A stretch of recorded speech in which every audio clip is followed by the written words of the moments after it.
What is up? Wait a minute. Chair's kind of low. 1 second. What is up, my Whisker gang, my subscribers? Welcome back to another Whisker Chan banger video. It's your boy Whisker Chan in the building. In today's video, we are going over something a little bit different, or not so different, but something that I have not been over actually about the character Xiao, and it is his charge attacks. I'm gonna go in detail about that, and also what it can incorporate in the character's kit. And since we've had all those nerfs and whatnot to plunge damage and to the jumping ability of Xiao, this actually is going to be a really valuable asset to his kit, in my opinion. I definitely feel like it's gonna switch up the character a little bit, but it's gonna be for the better once you see exactly what his charge attack can do. It's absolutely insane, so we're gonna go over that in this video today. And also, I want to apologize for yesterday's video. It didn't have any audio because I forgot to switch my input.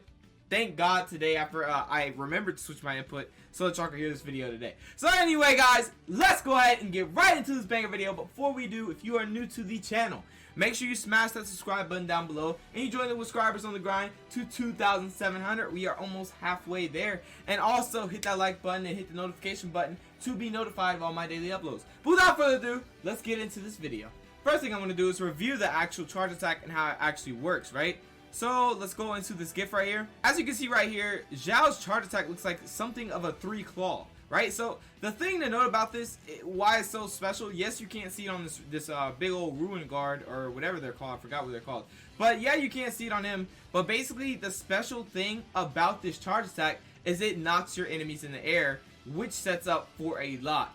And I feel like, well, not big enemies, of course, but, small enemies and whatnot, enemies of your size and hilly churros and all that. So anyway, what I'm saying is what this sets up for is not only a lot of combos, but also a lot of control of the field. And considering that this character has, yeah, his Yaksha form always takes, from his current HP. It doesn't take that much HP, but still you have to remember on the field, enemies hit really hard, especially in Abyss. So having this feature to where you can knock small enemies back, will just like getting all the control around you so that you don't get hit too much. It sets up for even more things like, say for example, charge attack into plunge damage or whatnot. So let me actually show you what it looks like against the hilly churros, against smaller enemies, and how it actually works. Alright, so as you can see, he's in his actual boom. That is his charge attack right there, as you can see. So what I'm gonna do is I'm gonna slow it down so that everyone can see exactly how this works, because it was a little bit fast, I admit that. So we're going to show how it looks a little bit more slowed down. Alright, here we go, guys. So this is how it looks. It's really slow, so you can see. Boom, boom, charge attack. Do you see how it knocks all of the opponents into the air? That sets up for a lot. You can do that in the plunge damage. Plunge damage is a charge attack. So originally, like, it was... Okay, so at first, it was usually like in close beta test 1 and 2. You could just spam, plunge damage. There was no point in doing charge attacks, no point in doing normal attacks. You could just spam your plunge damage. Well, now that they've put a couple of nerfs onto it, we have to opt for his whole kit, not just his plunge damage. And that actually makes the unit good because he was originally based just mainly on his Yaksha mask. Even though he still is mainly based on his Yaksha mask, he's not as much focused on plunge damage as he used to be. But he's still going to be doing plunge damage, as you do know. But what I'm trying to show you guys is that this charge attack, this new charge attack, is actually going to be extremely good for his kit, for controlling the field, and then the aesthetic also looks good. Don't even get me wrong, but controlling the field, adding more combos. Like you could do limb scatter when cycling into charge attack, into plunge damage. You could mix it up and whatnot, do tons of damage. Because I feel like everybody in this game doesn't know, like, you can actually do combos with characters, like similar to the Luke, where you normal attack E, normal attack E, normal attack. You know what I'm saying? So, you could do things similar to that, where you can scatter when cycling, charge attack, send everybody into the air, jump, then plunge damage, and do tons of damage with Animo, and it's just going to be absolutely insane. So I feel like definitely this sets up for a more versatile Xiao, seeing his charge attack. And you're probably saying, well, Whisker-chan, does his charge attack do a lot of damage? Does it do like a lot of damage? Well, let's go ahead and go over his charge attack and damage in detail and whatnot. Really, guys, I want to say that depending on what build you put on your Xiao is how much damage you're going to do. And as you do know, it's the 2-piece VV and the 2-piece glad set that you want to put on Xiao, and you want your main stats to be Animo damage, attack percent, and crit damage if you have a crit rate weapon, but crit rate if you don't have a crit rate weapon, because you might need more crit rate, because even though he is based on crit rate for the 24.2%, that's still not enough to, like, you know, guaranteed hit your crits consistently. So I definitely opt for probably like getting some crit damage like on your substats. Probably get like to like 150 and then or 125% and then get 50% crit rate, or you can just opt for a full crit damage build and have like 180% or, you know, 150% crit damage, and then have some good crit rate if you have a crit rate weapon like the deathmatch or like the primordial jade. So anyway, besides that, let's go over this. This has not been taken into consideration by a lot of people looking at Xiao, because they're like, it's normal and charge attacks, who cares about that? Well, honestly, for the free-to-play player, for the Constellation Zero players, you should definitely care about this, because the normal attack is where you're going to get most of your damage from your Yaksha Mask. Yes, your Yaksha Mask does, you know, add the additive damage, but at the same time, this is what's going to put out the damage. So I feel like once you get this character, first thing you want to do is level up his talents for his normal attacks, then level up his talents for his Yaksha Mask, then level up his talents for his Lymphatic Wind Cycling, and in that order. So anyway, what I was going to say is basically this right here, his charge attack damage goes pretty high. So if we take, for example, level 6 charge attack damage is 166.5, and the charge attack stamina cost is not that expensive, you know, like Claymore users and whatnot, like taking 50 stamina and whatnot. But anyway, it's not that expensive. Taking 25 stamina, that's not bad at all. And then at level 6 it is 166.5%, and at level 10 is 216. And at level 15, as you can see, it goes to a whopping 277.95%. So that is a lot. That is a lot of damage. And honestly, like I said, plunge damage is important and whatnot. But as they probably have nerfed the jumping ability to where you can't spam it as often, you have to set up for other combos, other things that's going to do more damage, a lot of damage.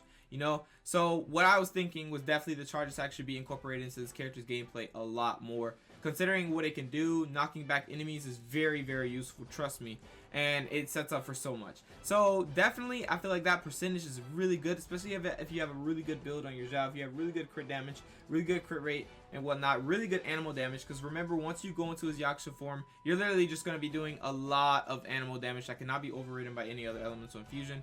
And then, you know, as you can see, you're not only going to be doing the charge attack damage, right? So we have the charge attack damage, which can go, say for example, we are level 10, right? Charge attack damage is 216, right? And then, don't forget guys, once you go into the Yaksha Mask, your normal / charge attack / plunging attack damage bonus goes up. So say for example, we're level 10 on this as well. Well, now your charge attack is 95.2% damage bonus, plus your 216.03% charge attack damage, or percentage.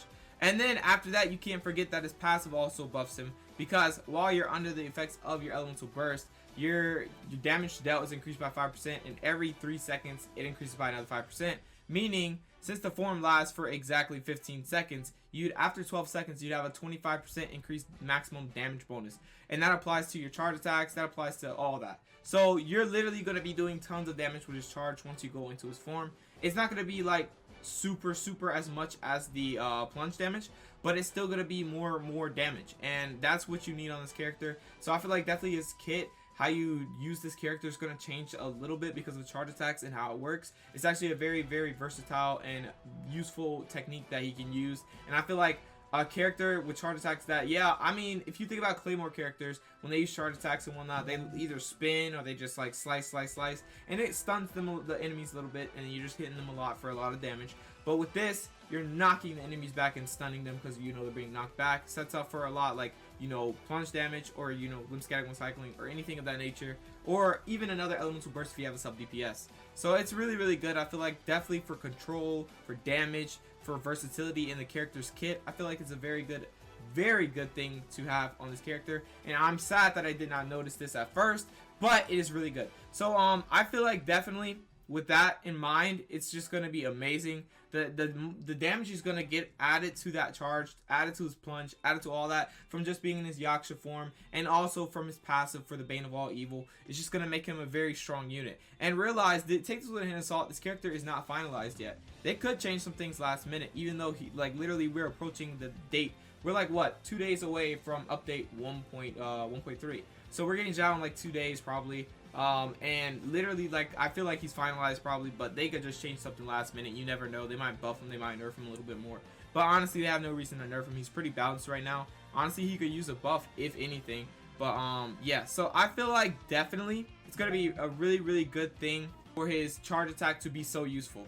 actual really good useful charge attack. Compared to Zone Lee's charge attack, guys, it's just... And also another thing to note is that once you're in this form, the charge attack, like, it literally just... It not only does it hit hard, looks cool, and everything. Let's go ahead and play it back in slow motion again. Look at this right here. Boom. Look at the radius of that.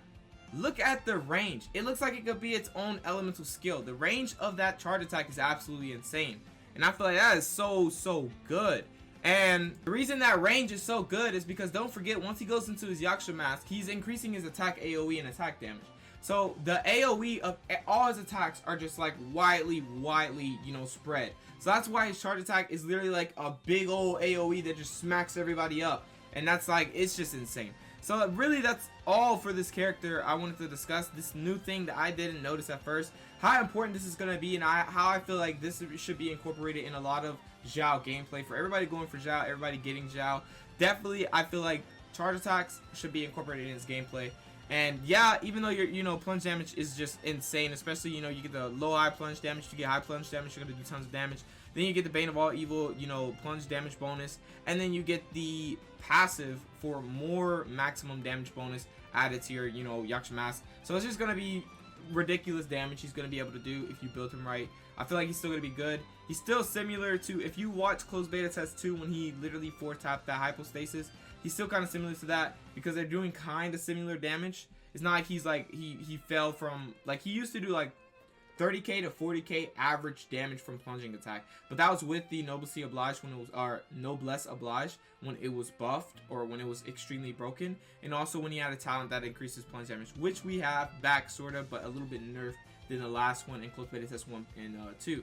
But basically what I'm saying is his damage is still going to look similar. So it's like, even though it's like it averages from 20 to 30k instead of 30 to 40k, that's still a lot of damage. You got to realize he is still going to do that damage. He's going to do more damage on his charge, more damage on his normal, more damage on plunge, all that. So he's just going to be a monster. And Limb Scattering when cycling, don't forget the passive for that, which adds more damage to the next one you use.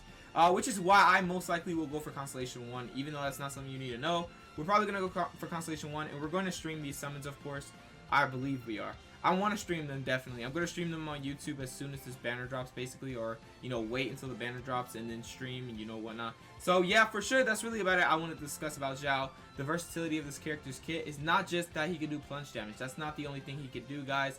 He literally has so much more to him. Not only is Limb Scattering when cycling, not only is Bane of All Evil's plunge damage, he also has charge attacks, normal attacks, but charge attacks preferably since they consume less stamina, and also they do tons of damage. And not only that, it's the AoE and how it knocks enemies back. That's why it's so good as well. And then considering how he works, how he loses health and stuff, that would be so good for a crowd trying to, you know, run up on you and jump you. So that'd be so good. But anyway, that's really about it for this video. I hope you did enjoy, and I hope you are ready for this Xiao, because like, he is absolutely going to be a unit to be reckoned with. For everybody skipping him, I am so sorry that you have to skip him, because, you know, some people have to choose between Hu Tao, Xiao, Venti, and whatnot. I know some players out there don't want to skip him, but you have to. You have no choice because you simply hard for another character. But it's understandable, and to everybody who doesn't get him, or to everybody who wants to get him, I hope that you get him. And yeah, so anyway, guys, that's really about it for this video. I hope you did enjoy it, and if you did enjoy, make sure you smash that like button down below, and you join the subscribers on the grind to 2,700. Yes, baby, we are almost there. We're almost halfway there. So anyway, hit that subscribe button down below, and hit the notification bell to be notified of all my daily uploads. But without further ado, I will catch you guys in the next video. Peace out.